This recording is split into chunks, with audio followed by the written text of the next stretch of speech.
So next up, we're going to get to what for many I think is the nub of the issue, and we're going to talk about inequality.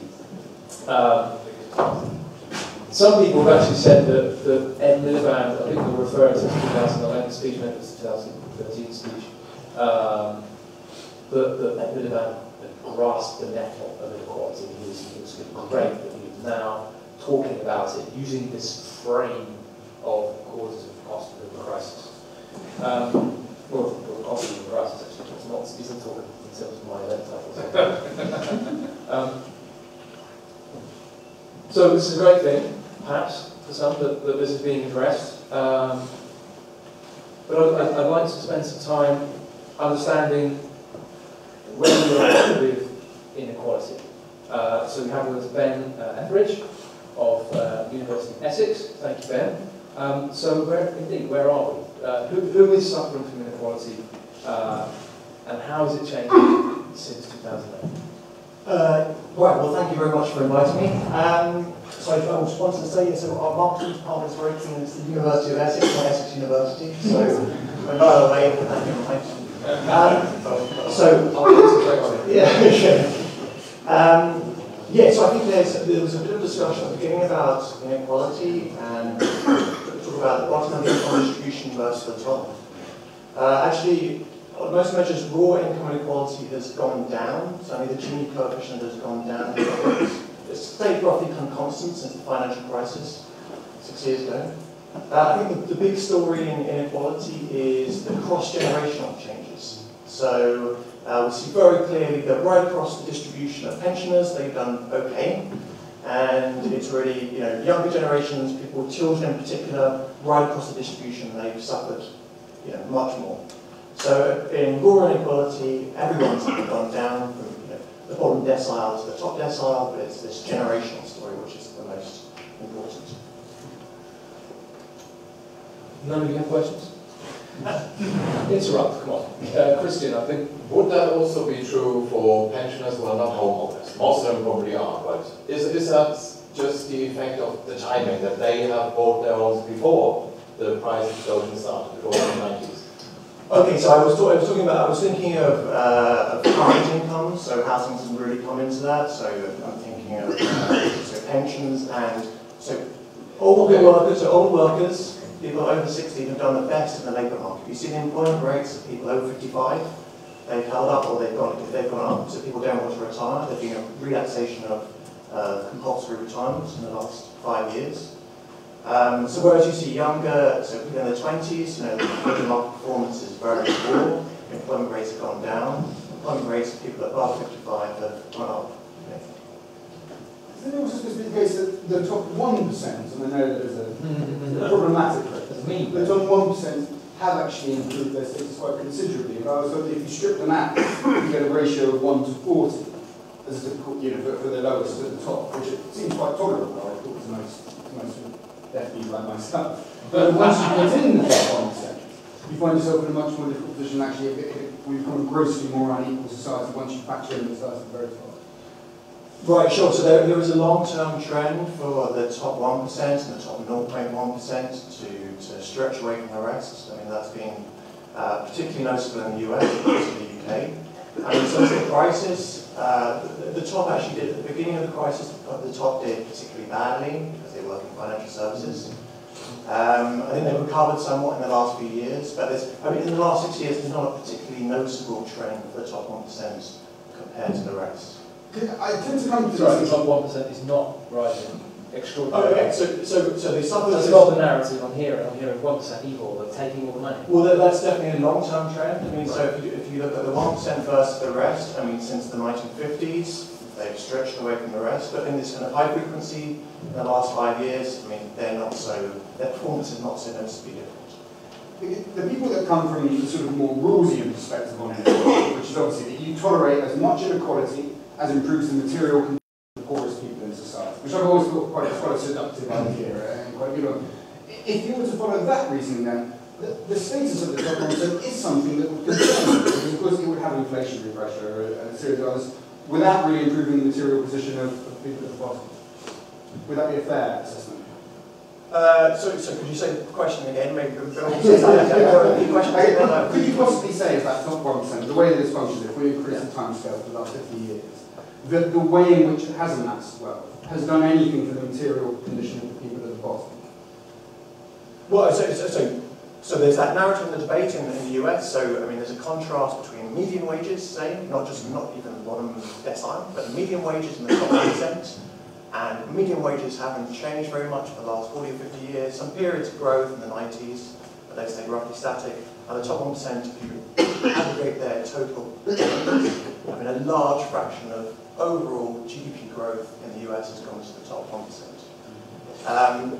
If your question is about how much we should redistribute that to the poor, I mean, I feel like we should be redistributing that to the poor. I mean, the precise numbers, that's a topic for political debate. I'd like to go to Yarrow, because I think we heard there that inequality is okay. Sorry, a rich 1% is okay if it's the means to enriching the poorest.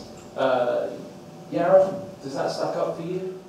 No, I think that's ridiculous. That's the Rawlsian argument. That's Rawls that says you can only advance in life if the poorest of the poor are advancing with you. And I don't think we measure our success, our lives, our prosperity based on how other people are doing. It's not true that the rich become rich exploiting the poor. They're quite sound, rational reasons why the top 1% or the top 0.1% really are becoming so much richer. They're so much more productive given their access to such a larger global population.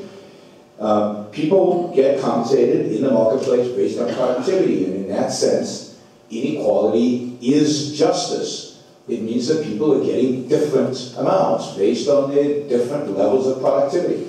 Unless you can show that money is being coerced or stolen or there's been fraud committed, the outcome of the income distribution in a free society, granted it's not free, so there are lots of distortions, and I mentioned one, monetary policy, and there are lots of others. But in a free society, the distribution of income is what it is. It is just because it is being attained through voluntary interaction. And the relative inequality, that is, what I'm getting relative to anybody else, should be irrelevant to everybody. I'd like to go to Christian, because I know that you had a point to raise yourself.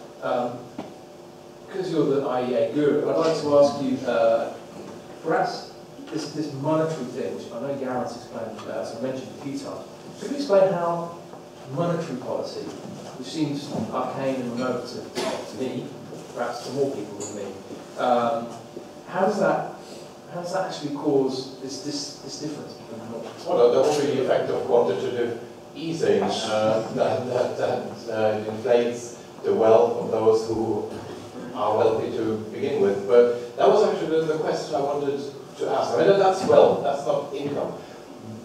Is there any good explanation about what drives this different performance of that top percentile? What makes what explains the difference between the 100th and the 99th percentile as opposed to the 95th and the 94th? What happens there? Well, I mean, there's lots of different theses. I don't think that's completely well known. There's arguments like globalization is one argument. So, that's an idea of superstar, the superstar thesis. So, 50 years ago, Jack Nicklaus largely played to a US audience in golf, and now Tiger Woods, well, not him so much anymore, but Rory McIlroy plays to a global audience. Maybe there's convergence in demand across the world. Those kind of theses. I mean, I don't think anyone knows conclusively why the top have really taken off, but yeah, because even that wouldn't explain why it's just that 1 percentile. Whereas that should lead to a bigger spread within the top, whatever, decile or quintile. Another argument that I keep coming across is that it's because of changes in the tax system, but yeah, it hasn't really happened yesterday, and it's a trend that has accelerated more recently. So nobody knows for sure. It's, people work on it, right? I think so. Yeah. I'm pretty sure they are. Yeah. It'd be good to know maybe offline who is working on it. But no, you can say something. Well, we didn't know. Yeah, so I can recommend so Emmanuel Sayers is a French economist. He works on inequality on the top 1%. It's particularly worth reading.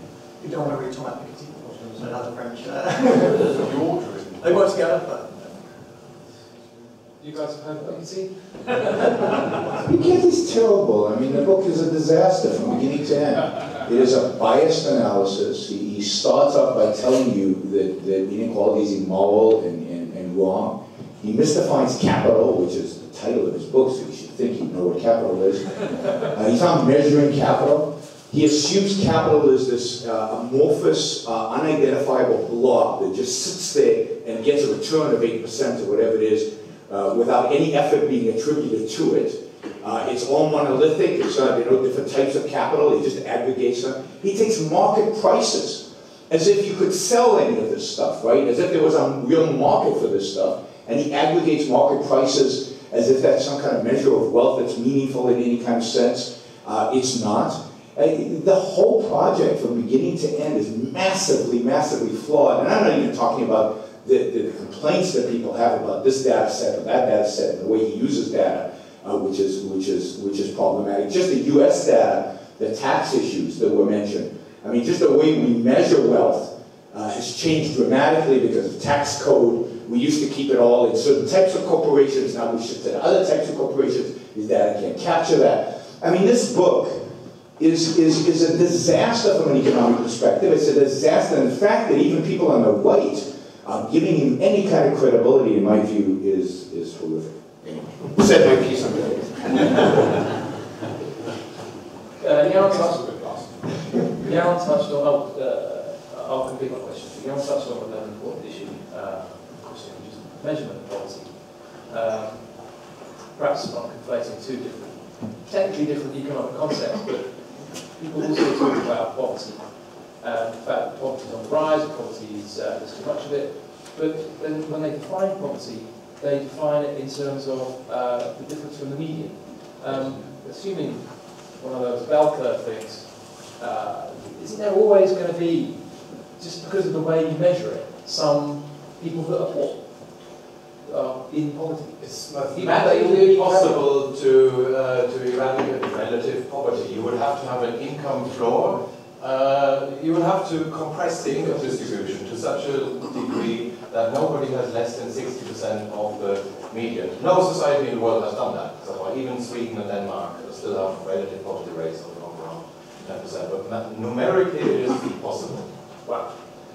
Is there a better way to measure it that's more meaningful? Well, first of all, we should measure consumption rather than income, because income fluctuates. Income isn't particularly well recorded. That is your material. And then also pegging the poverty line to the median level doesn't make sense. For example, what we've seen over the last few years is that relative poverty has actually fallen. That's simply because median incomes have fallen. And an economic crisis often has that effect, because if you start without a job, if you start being poor, then maybe a recession doesn't have much of an impact on you. You stay more or less the same. It's people in the middle of the distribution that suffer from an economic downturn. So you can actually compress the lower part of the distribution through an economic crisis, and that is exactly what happens. So the relative poverty rate is now at a historically low level. It's lower than it's ever been since, I think, the late 80s or something. And that's the effect of the recession. Labour spent a lot of money, and the recession has actually reduced poverty more than all the welfare spending. So, yeah, World War II did a lot to reduce inequality. Because when you blow up and destroy everybody's assets, it hurts the rich more than it hurts the poor, and therefore inequality declines. I mean, these measures are stupid. I mean, the question is not relative poverty. The question is not distribution of wealth. The question is ultimately a question of freedom.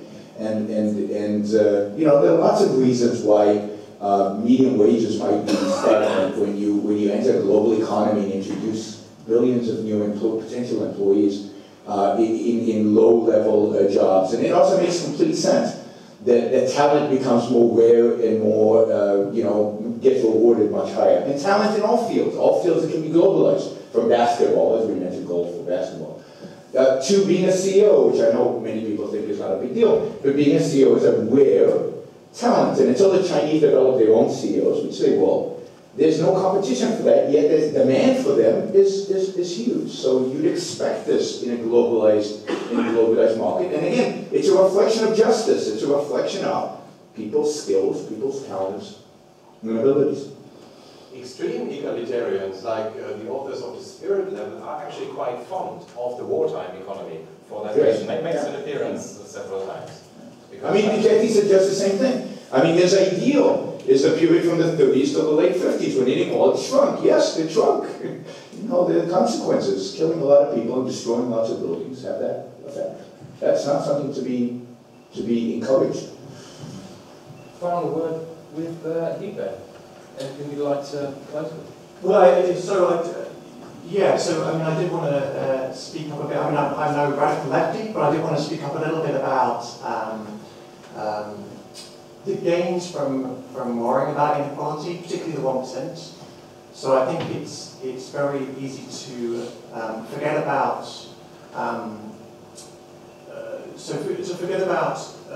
how important equality at some level is for the well-functioning society and individual well-being. So for a society to flourish, we need some kind of equality under the law, equal access to political institutions, some universal access to healthcare, universal access to basic education, and the key words there are kind of equality or universality. Okay, so I'm not in favour of massive redistribution and compression of inequality, but we do need to worry about, say, the top 1% growing away from the rest, because some of those public institutions could be under threat. So, how does the 1%, how does the 1% threaten the public institutions? Well, when you have a massively growing unequal society, so in the US, I mean, we see well, we see a talk of a broken politics, right? So, there's the threat of powerful elites taking over politics, and those kind of things are real concerns. If we look at history, then societies are broken down through elites taking over. If politics was simply less important, would that be less of a problem? Yes. Well, politics is always important. And I think, to the extent that there is a problem, the problem is at the bottom end. I don't think there's any problem at the top end, because if you reduce the power of politics, but it's at the bottom end, and the problem at the bottom end is primarily a problem of education. And this is what happens when you get public education. You get a deterioration in quality that becomes substandard, and as a consequence, the poor stay poor. The rich can always afford a better education. If you look at the public education system in America, I mean, yeah, there are excellent public schools, a few here and there, in rich neighborhoods. It's the poor who suffer from public education, the poor whose futures are destroyed, and who can't catch up to a technologically advanced society. They don't gain the skills, but the blame there is an educational system. That's what needs to be. So you would get rid of all public schools? Oh, absolutely. I think I would love to see.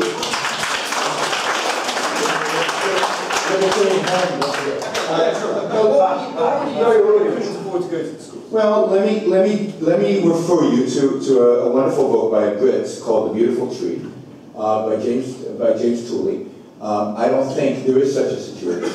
I would love to see, what I would love to see in education is... Sorry, you don't believe that anyone couldn't afford to send their child to school? I don't believe that anyone couldn't afford to send their child to school in a free market. Which is remarkable, I have to tell you, because I meet people all the time who can barely get by on the money that they get. If you're working for Tesco's in London right now, you're being paid an average of about £16,500. If you want to pay your rent, and you want to be able to live even to a point of basic subsistence, that does not allow any further money. So it turns out that in the slums of Calcutta and the slums of Nigeria, people can afford to send their kids to school and get quite a good education out of it. Again, I refer you to James Tooley's Beautiful Tree to see evidence of that. But more than that, yes, you can't privatize education in a void.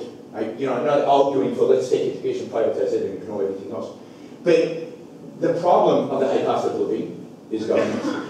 if we reduce government overall, including in education, I'd love to see the innovation, the energy, the competitive process, the profit incentive that goes into creating a stupid little app for this thing, go into education.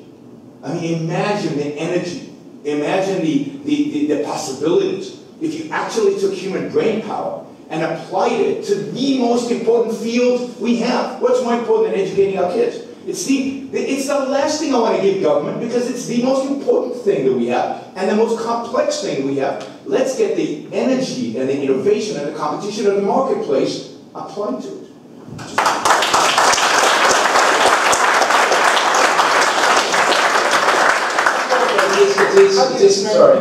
It is time for these questions. I've been very patient because I was intending to say I'll take questions through the body of the evening.